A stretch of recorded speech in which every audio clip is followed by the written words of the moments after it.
Hi viewers, இன்னைக்கு நம்ம பார்க்க போகிற ரெசிபி கலாகந்த். இந்த ஸ்வீட் 3 இன்க்ரீடியன்ட்ஸ் வச்சு ரொம்ப ஈஸியாக வீட்டிலேயே பண்ணிடலாம்.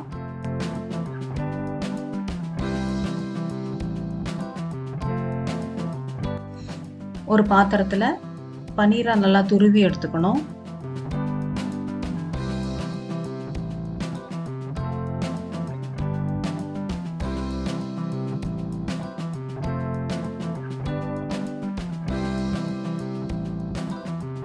துருவி இந்த மாதிரி எடுத்துக்கணும்.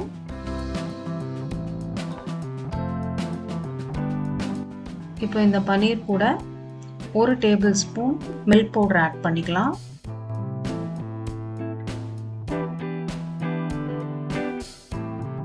பனீர் எவ்வளோ எடுத்துருக்கிறோமோ அதே அளவு கண்டென்ஸ்டு மில்க் ஆட் பண்ணிக்கலாம்.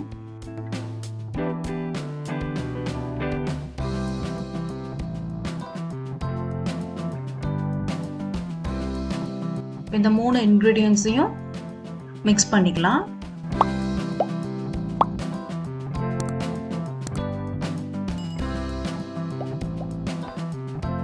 நல்லா மிக்ஸ் ஆனதுக்கு அப்புறமா அடுப்பில் ஒரு பேன் வச்சு நம்ம கலந்து வச்சிருக்கிற பனீர் கண்டென்ஸ்டு மில்கை இதில் ஆட் பண்ணிக்கலாம்.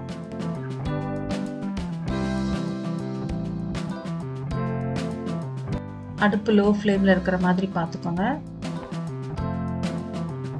விடாமல் மிக்ஸ் பண்ணிகிட்டே இருக்கணும், இல்லைன்னா அடி பிடிச்சிரும். 5 to 10 minutes எடுக்கும் இது கொஞ்சம் திக்காக ஆகிறதுக்கு. கண்டென்ஸ்டு மில்க்குக்கு பதிலாக நம்ம பால் நல்லா கொதிக்க வச்சு கூட ஆற வச்சு இதில் ஆட் பண்ணலாம்.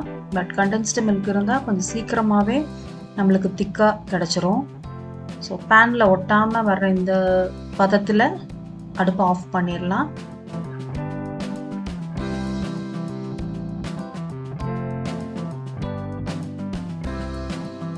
ஒரு பாத்திரத்தில் இல்லைன்னா தட்டில் நெய் கொஞ்சம் தடவி வச்சுருக்கோம். இதில் பனீர் கண்டென்ஸ்டு மில்க் நம்ம குக் பண்ணியிருக்கிறத ஆட் பண்ணிக்கலாம்.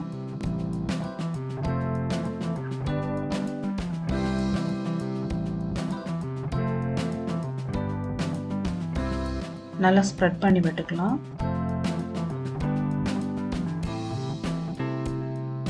ரொம்ப ஈஸியாக வீட்டிலேயே நம்ம செய்யக்கூடிய ஒரு ஸ்வீட்.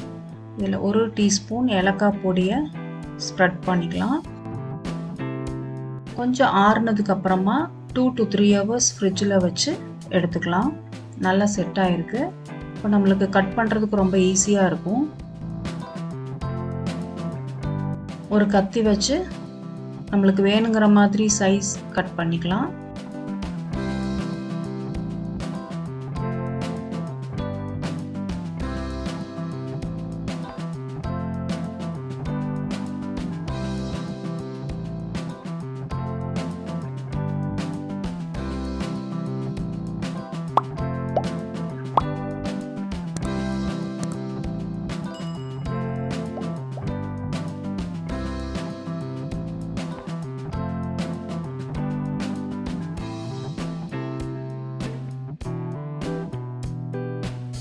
ஒரு பிளேட்டில் எடுத்து வச்சுட்டு நம்ம கார்னிஷ் பண்ணலாம். கரெக்டான பதத்தில் வந்திருக்கு.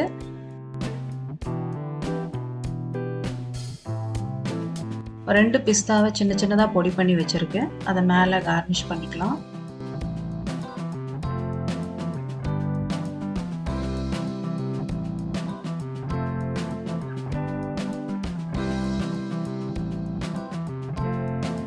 டெலிஷியஸான கலாகந்த் ரெடி. இந்த வீடியோ உங்களுக்கு பிடிச்சிருக்கும் நம்புகிறோம். மறக்காமல் லைக் பண்ணுங்கள், ஷேர் பண்ணுங்கள், சப்ஸ்கிரைப் பண்ணுங்கள். பக்கத்தில் இருக்கிற பெல் ஐக்கானை கிளிக் பண்ணுங்கள். தேங்க்ஸ் ஃபார் வாட்சிங்.